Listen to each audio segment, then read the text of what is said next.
The rain had started falling hours ago, steady and relentless, casting a shroud of sound over the house.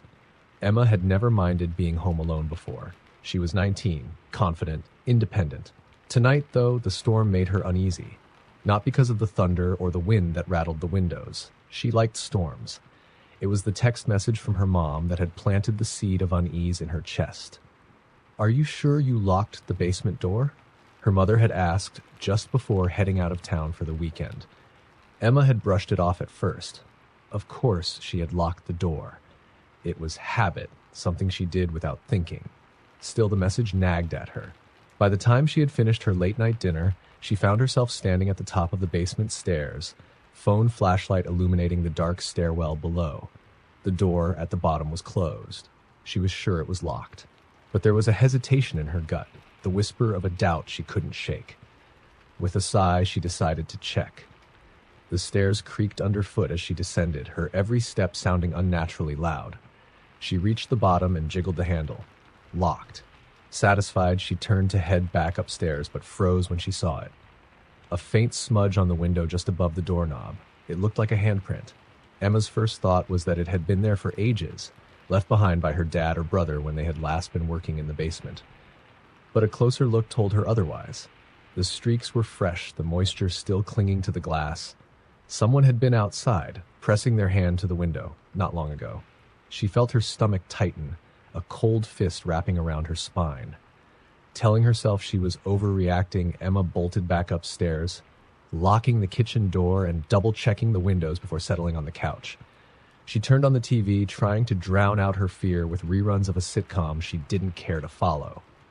At first, the sound of the storm was enough to keep her company. But then, she heard it. Faint at first, a tapping noise. It wasn't the rain, it was too rhythmic, too deliberate. Her eyes darted to the patio door that led to the backyard. Someone stood there, silhouetted by the dim light of the neighbor's flood lamp. They weren't moving, but Emma could see the shape of a person, the glint of something in their hand. Her phone sat inches from her on the coffee table, but her body felt like it was locked in place. She couldn't bring herself to reach for it. The figure at the door shifted. A single step closer to the glass, a movement so subtle it felt like a deliberate tease. Emma's paralysis broke, and she snatched her phone, her shaking fingers dialing 911. The operator's calm voice steadied her enough to explain what was happening. "Stay on the line with me," the woman instructed. "Help is on the way. Is the door locked?" "Yes," Emma whispered. Her voice sounded foreign to her own ears, fragile and small. The figure moved again, but instead of trying to open the door, they turned and vanished into the darkness. Emma's relief was brief. Seconds later, she heard the faintest sound of a door creaking open. The basement. Her breath caught in her throat. "He's inside," she hissed into the phone. "Emma, find a safe place to hide," the operator instructed, her voice firm but calm. "Lock yourself in and stay on the line."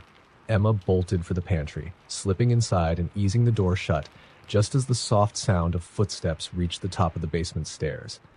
Her hand covered her mouth, muffling her ragged breathing. She strained to hear. The footsteps moved slowly, deliberately through the kitchen. She could picture him, the intruder, stopping to listen for any sign of her. The pantry door didn't have a lock. She pressed her weight against it, praying he wouldn't think to check inside. Her mind raced through every worst-case scenario. The knife block was on the counter just outside. If he armed himself, she'd have no chance. Her heart nearly stopped when she heard the soft click of the kitchen light switch. The glow seeped through the crack under the pantry door. The footsteps were closer now.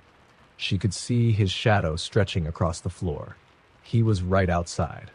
Her phone buzzed in her hand, a sudden vibration that made her nearly drop it.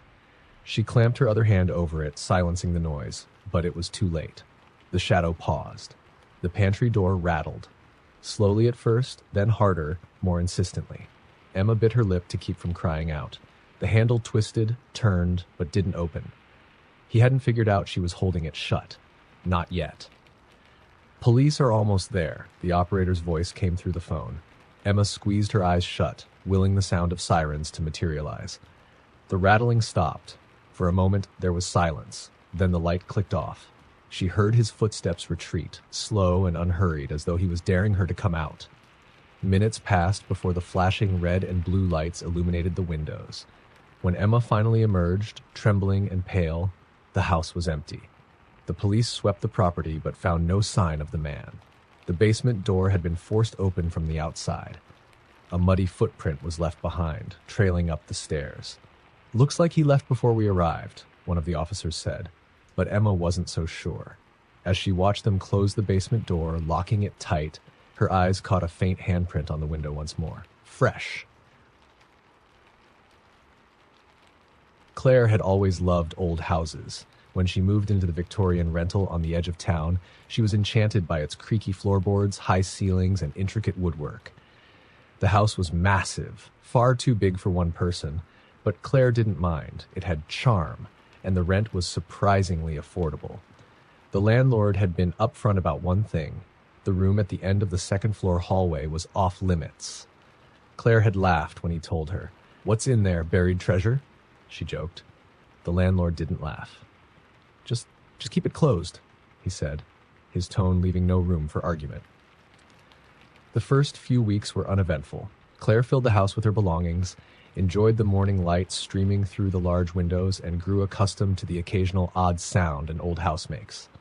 She didn't even think about the locked room until one night she woke up to a sound. It was faint at first, a soft, rhythmic tapping. Groggy, Claire tried to ignore it, thinking it was just the house settling. But it continued, steady and deliberate. She rolled over and checked her phone. 2:37 a.m. Her bedroom door was closed, but the tapping was louder now, coming from somewhere beyond it. Then she realized it was coming from the hallway.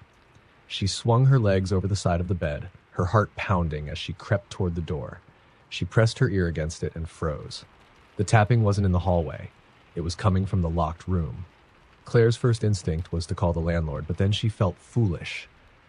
It was late, and he'd likely think she was crazy. "It's just the wind," she told herself, or a branch hitting the side of the house. The next day, she worked up the courage to inspect the hallway. The door to the locked room stood as it always had, closed and unassuming. She pressed her ear to it, but heard nothing. Satisfied, she shrugged off the night before. But the tapping returned the next night, louder this time. It started earlier, just after midnight, and was joined by something else, a faint scraping sound, like nails on wood. Claire couldn't ignore it anymore. The next morning, she called the landlord. He answered after a few rings, sounding groggy. "I told you, it's an old house. You'll hear things," he said dismissively. "Maybe, but this is different," Claire insisted. "It's coming from the locked room." There was a long pause. "Don't go in there, Claire," he said finally. His voice was low, almost a whisper. "Just keep it shut." Frustrated and shaken, Claire decided to let it go. But that night, the noises escalated. The tapping was faster, more erratic. The scraping sounded violent, as though someone or something was clawing at the floor. Claire lay in bed, clutching her blanket, unable to sleep. Then, just as she thought it couldn't get worse, she heard a voice. It was muffled, barely audible, but unmistakable. A low, raspy whisper calling her name. "Claire." Her blood turned to ice. She bolted upright, staring at her closed bedroom door. Claire. It was coming from the locked room. She couldn't take it anymore. Grabbing her phone and a flashlight, she ventured into the hallway. Her hand trembled as she approached the forbidden door. The tapping had stopped, replaced by the faint sound of breathing on the other side. "Who's there?" she demanded, her voice shaking. No response. She hesitated, then grabbed the handle. To her shock, it turned. The door wasn't locked anymore. Slowly, she pushed it open. The room was pitch black, her flashlight beam barely piercing the darkness. It was empty, no furniture, no boxes, nothing but dust and cobwebs. And then she saw it. In the center of the room was a large stain on the wooden floor, dark and uneven, as if something had soaked deep into the boards. Around the edges of the stain were scratch marks, long and jagged, like someone had desperately tried to claw their way out. She barely had time to process this when the door slammed shut behind her. The flashlight flickered, and she spun around, her breath coming in short, panicked gasps. She tried the handle, but it wouldn't budge. The tapping started again, louder now, coming from the walls, the floor, the ceiling. It surrounded her. Then the voice returned, louder, more insistent. "Claire? Why didn't you help me?" Her scream echoed through the house as the flashlight went out. When the landlord arrived the next morning, he found the house empty. The front door was wide open and Claire's belongings were still inside, untouched. But Claire herself was gone. The only sign of her was in the locked room. The stain on the floor was darker now, larger, and the scratches around it were fresh. Sam moved into the duplex on a rainy autumn afternoon, boxes stacked haphazardly in the living room. It wasn't much, a modest one-bedroom rental in a quiet neighborhood, but it was perfect for starting over. Freshly divorced and eager for peace, Sam relished the idea of solitude. The house was split into 2 units, separated by a thin wall. Sam's half faced the street, while the other unit was tucked in the back. The landlord had mentioned that the other tenant was a quiet man who worked nights and kept to himself. That night, as Sam unpacked, the storm outside grew heavier. Thunder rolled and the wind howled through the cracks in the old windows. Around midnight, Sam noticed something odd. From the bedroom window, Sam could see a faint light coming from the neighbor's unit. It wasn't unusual in itself, people leave lights on all the time, but this light wasn't steady. It flickered erratically, casting strange shadowy shapes across the walls. Curious, Sam squinted into the darkness. The shadows seemed to move unnaturally, jerking and twisting in ways that didn't match the rhythm of the flickering light. It gave Sam a queasy feeling, but the rain and exhaustion made it easy to dismiss as a trick of the eyes. Over the next week, the light became a nightly occurrence. At exactly midnight, it would begin to flicker, and the strange shadows would appear, writhing across the walls. Sam rarely saw the neighbor, catching only glimpses of him, a tall, thin man with a stooped posture, coming or going. One evening, Sam decided to introduce himself. After all, they shared a wall. It seemed polite. He knocked on the neighbor's door but received no response. The faint sound of movement inside suggested the man was home, but Sam didn't push the issue. Feeling awkward, Sam returned to his own unit. That night, the light came on again. This time, though, it was brighter, almost pulsing. Sam couldn't ignore it anymore. The shadows were sharper, more defined. They didn't look like random shapes now. They looked like figures. People. Sam stared, transfixed, as the shadows moved. They weren't walking or pacing. They were jerking violently like they were struggling against something unseen. Sam's phone buzzed, snapping him out of the trance. It was a text from an unknown number. "Don't look at it. Close your blinds." Sam's heart skipped a beat. The text had to be from the neighbor. But how had he gotten Sam's number? And why would he send such a cryptic message? Against better judgment, Sam replied, "What's going on in there?" The response was immediate. "Close your blinds. Now." A chill ran down Sam's spine. The text felt less like a warning and more like a command. Reluctantly, Sam pulled the blinds down and tried to ignore the pulsing light that seeped through the edges of the window. But sleep didn't come easily. Around 3 a.m., Sam woke to a loud thud against the shared wall. It was followed by a dragging sound, like something heavy being pulled across the floor. The next morning, Sam couldn't shake the unease. Determined to figure out what was happening, Sam waited for the neighbor to leave and then knocked on the landlord's door.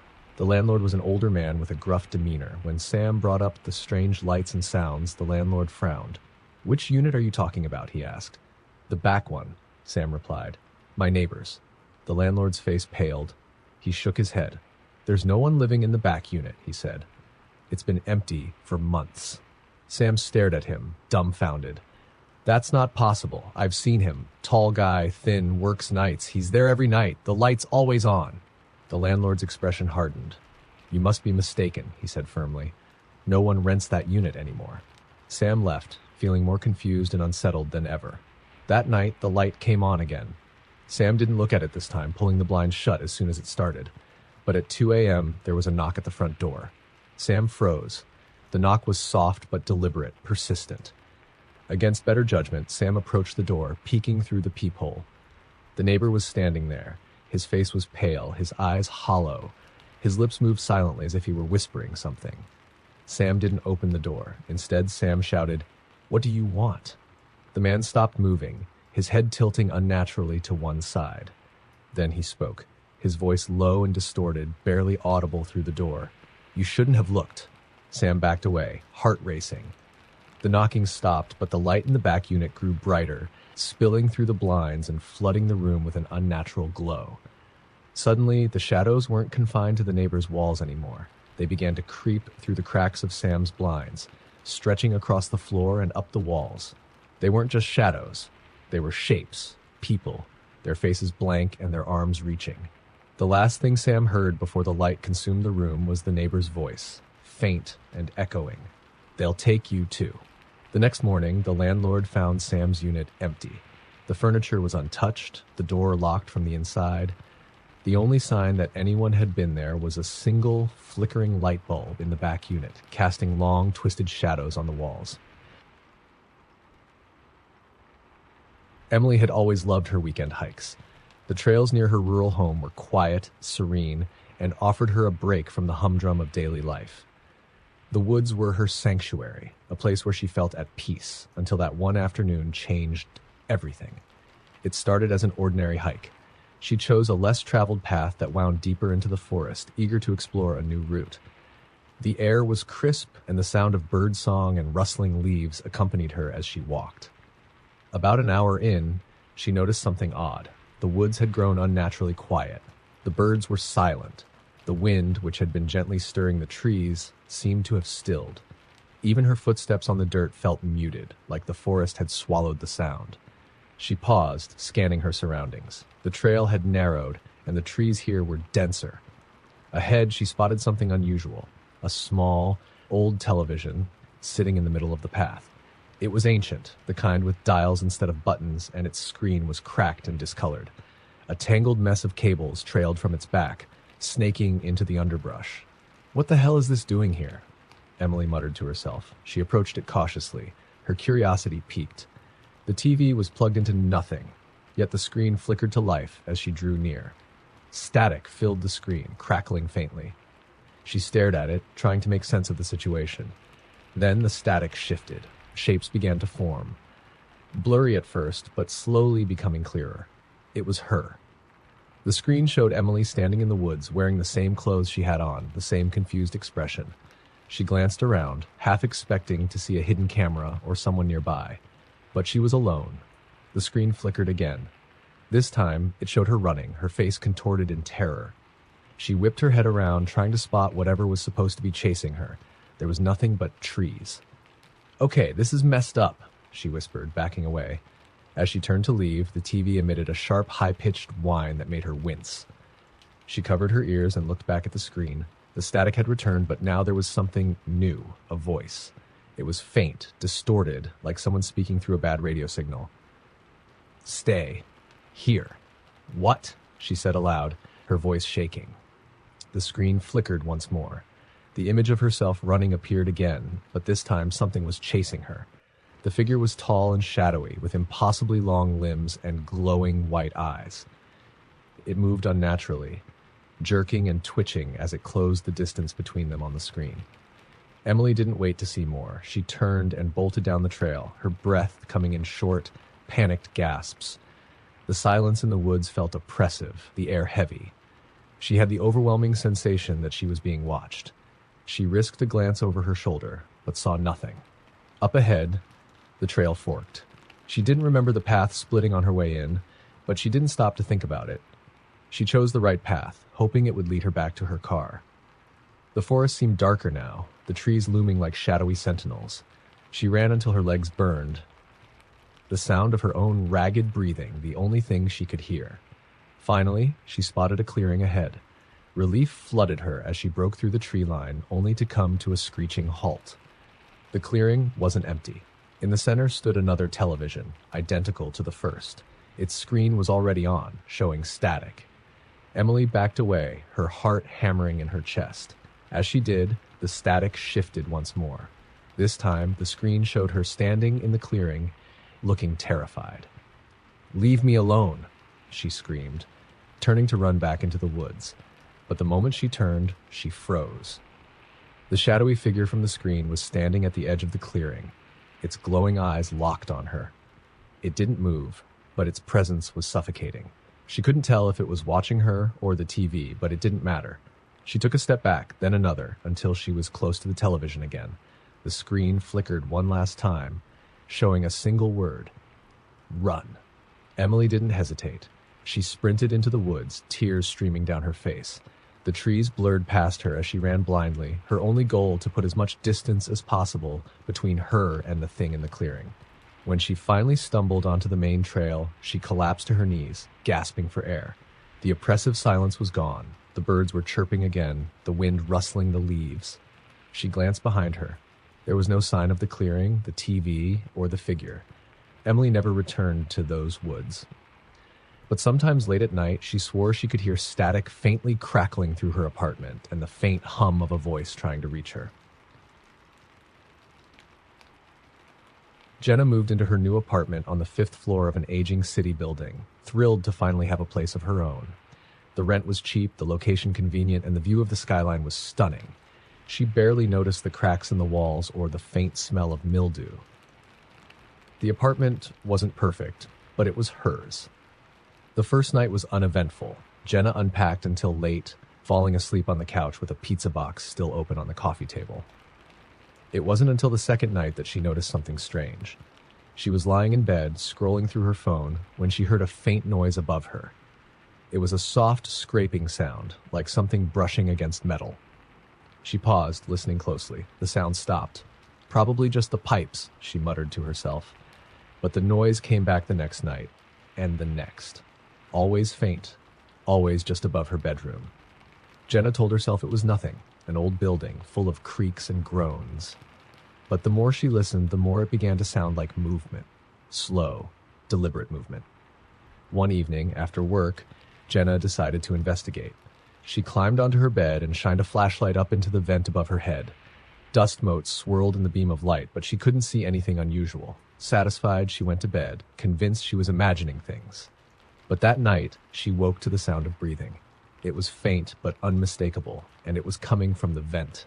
Jenna froze, her body stiff with fear. She stared at the grate, her mind racing. Maybe it was an animal, a raccoon or a stray cat that had somehow gotten into the ductwork. Summoning her courage, she grabbed the flashlight from her nightstand and shined it into the vent again. This time, she saw it. 2 eyes stared back at her. Jenna screamed, dropping the flashlight and scrambling off the bed. She bolted from the room, slamming the door behind her and grabbing her phone. Her fingers trembled as she called the building superintendent. "It's probably just a raccoon," he said when he arrived, toolbox in hand. "It's not a raccoon," Jenna insisted, her voice shaking.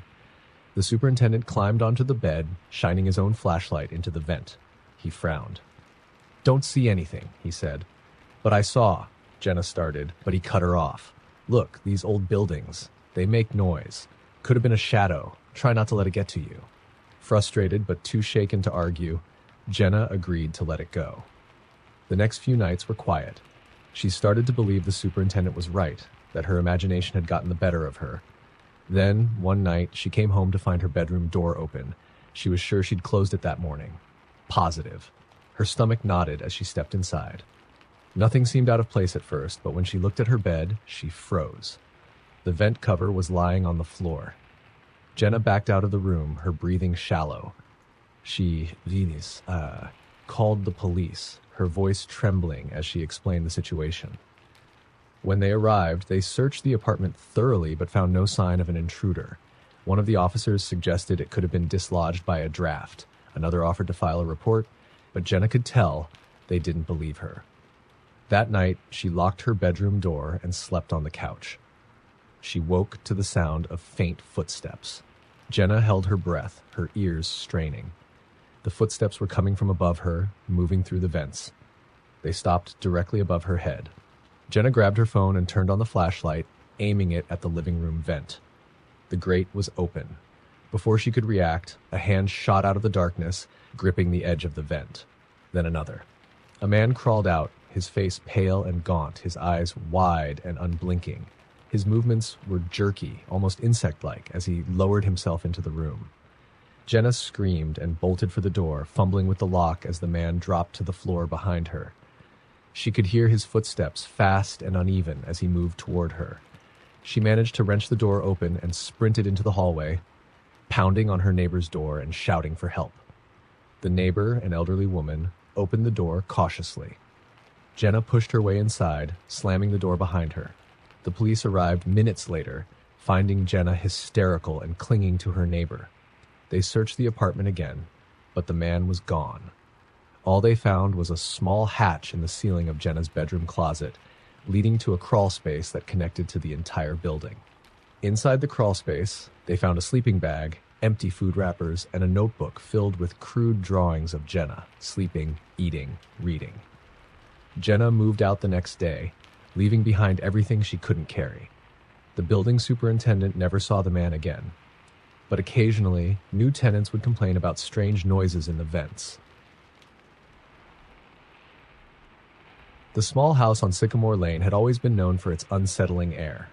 Rumors swirled about its former occupants, but when Mia found it listed for rent at an unbeatable price, she ignored the warnings. The place was old, sure, but charming, with a garden in the back and plenty of light. The first week passed uneventfully, with Mia settling into her new home. She noticed only one odd thing: the upstairs window facing the street. The lock on it didn't work, and it always seemed to be slightly ajar, no matter how many times she closed it. One night, after a long day at work, Mia settled in with a book. A soft creaking noise came from upstairs. She froze. The house was old, she reminded herself. It was probably just the wood settling. Still, she decided to check it out. As she climbed the stairs, she felt a strange heaviness in the air, a quiet that seemed too deliberate. When she reached the top, she saw it immediately. The window at the end of the hallway was wide open. A cold breeze swept through, rustling the curtains. "Damn window," she muttered, shutting it firmly and propping a chair against it for good measure. She went back downstairs, but sleep didn't come easily. She couldn't shake the feeling that she was being watched. The next morning, as she left for work, she glanced up at the house and froze. The window was open again. Worse, she swore she saw a shadow move just behind it. Mia told herself it was her imagination, maybe the curtains shifting in the breeze. But the unease lingered, gnawing at the edges of her mind. That night, she locked all the doors and windows, even the broken one upstairs, and went to bed with a heavy flashlight by her side. Around 2 a.m., she woke to a strange noise. It was faint at first, like the distant sound of someone humming. She sat up, straining to listen. The sound grew louder, closer. It was coming from upstairs. Mia grabbed the flashlight and crept up the stairs, her heart pounding in her chest. The hallway was dark, the only light coming from the moon outside. The window at the end of the hall was open again. The chair she'd propped against it toppled over. Standing in front of the window was a figure. It was a man, tall and thin, with unnaturally long arms. His back was to her, but as she watched, he slowly turned around. His face was pale, his eyes wide and unblinking. But it was his smile that terrified her the most. An impossibly large grin that stretched across his face, teeth bared as though carved into his skin. He raised a hand and waved. Mia screamed, stumbling backward and dropping the flashlight. She scrambled back down the stairs, her vision swimming with panic. She locked herself in her bedroom and called the police, her voice shaking as she tried to explain what had happened. When they arrived, they found no sign of the man. The window was closed, and the upstairs was empty. The officers tried to reassure her, but she could tell they didn't believe her. "Probably just a bad dream," one of them said, though his tone lacked conviction. Mia stayed with a friend that night, too afraid to return to the house. The next morning, she went back to pack her things. She was determined to leave for good. As she carried a box out to her car, she glanced up at the house one last time. The man was standing in the window, smiling down at her. This time, he waved with both hands. Mia never went back. She never found out who or what he was. But sometimes late at night, she dreamt of that grin, wide and endless, and the feeling of being watched never truly left her. Claire had always loved old houses.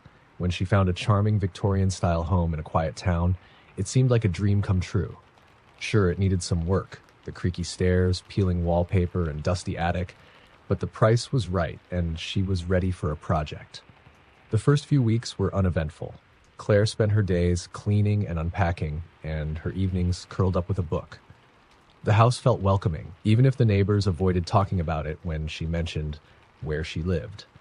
One night, as she was drifting off to sleep, she heard it for the first time, a faint whispering coming from the attic.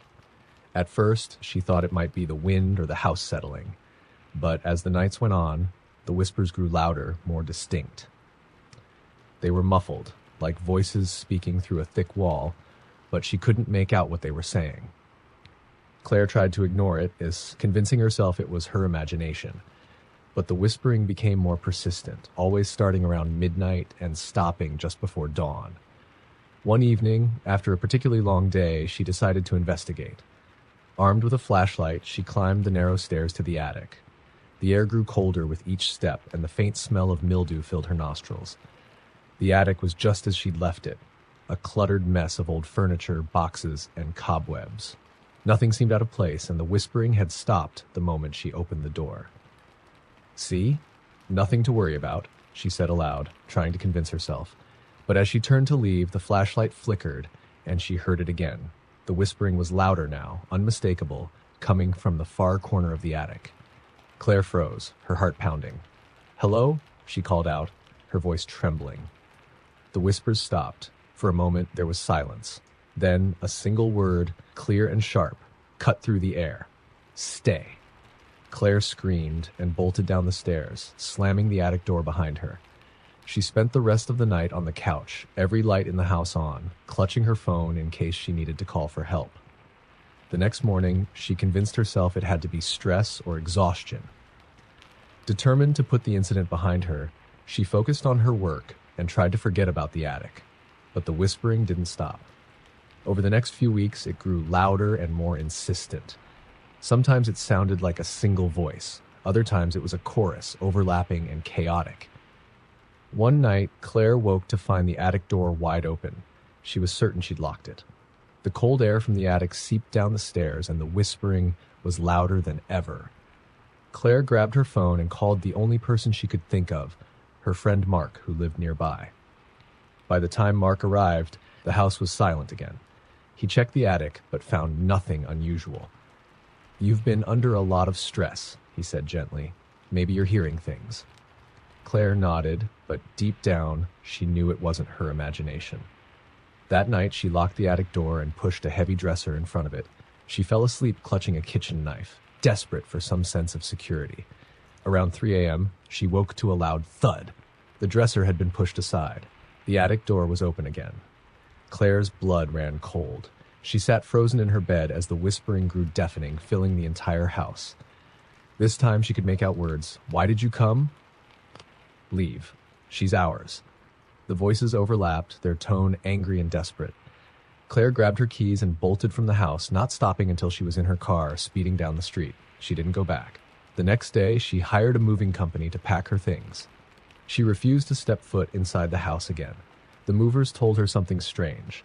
When they opened the attic, they found a circle of child-sized handprints on the floor, burned into the wood. Claire sold the house at a loss and never looked back. But even now, in her new apartment, she sometimes wakes to the sound of faint whispers, and she wonders if the voices ever truly let her go.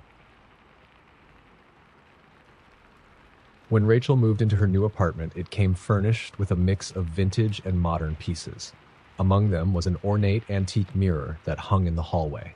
The frame was heavy, wrought iron with intricate carvings, and the glass was slightly warped, giving reflections an unsettling shimmer. Rachel didn't think much of it at first. It added character to the otherwise plain apartment. But as the days went by, she began to notice strange things about the mirror. It started subtly. She would catch a flicker of movement in its depths as she passed, but when she turned to look, there was nothing there. Other times, her reflection seemed delayed. If she waved her hand, the gesture in the mirror would lag for a fraction of a second, just enough to make her uneasy. One night, after a long day at work, she walked past the mirror and froze. Her reflection was smiling. Rachel wasn't. Her breath hitched as she stared at the glass. The reflection stared back, its grin wide and unnatural, stretching just a bit too far. She stumbled backward, her heart racing. When she looked again, the smile was gone, her reflection mirroring her terrified expression. "It's just my imagination," she whispered, forcing herself to walk away. But the incidents became more frequent. She'd see shadows moving behind her in the mirror when she was home alone. Her reflection would occasionally blink when she didn't, and then one night she heard it. A faint scratching sound. It was coming from the mirror. Rachel tried to ignore it, pulling the blanket over her head and praying for sleep, but the scratching grew louder, more insistent, like nails scraping against glass. When she finally mustered the courage to look, her blood ran cold. Her reflection wasn't there. Instead, the mirror showed her hallway, empty and dimly lit. The scratching stopped, replaced by a new sound, a low, guttural laugh echoing faintly from the glass. Rachel grabbed a towel and threw it over the mirror, covering it completely. She spent the rest of the night wide awake, the sound of her own heartbeat thundering in her ears. The next morning, she called her landlord, demanding the mirror be removed. He seemed confused. "What mirror?" he asked. "The one in the hallway," Rachel said. "The antique one." There was a long pause before he replied. "Miss, I'm not sure what you're talking about. We didn't leave a mirror in the apartment." Rachel hung up, her hands trembling. She decided to get rid of it herself. She hauled the mirror down to the alley behind her building, leaning against the dumpster. She didn't care who took it, as long as it was out of her home. That night, she felt a strange sense of relief as she sat in her living room, scrolling through her phone. The apartment felt lighter without the mirror's oppressive presence, until she glanced at the blank spot on the hallway wall. The mirror was back. Rachel's heart stopped.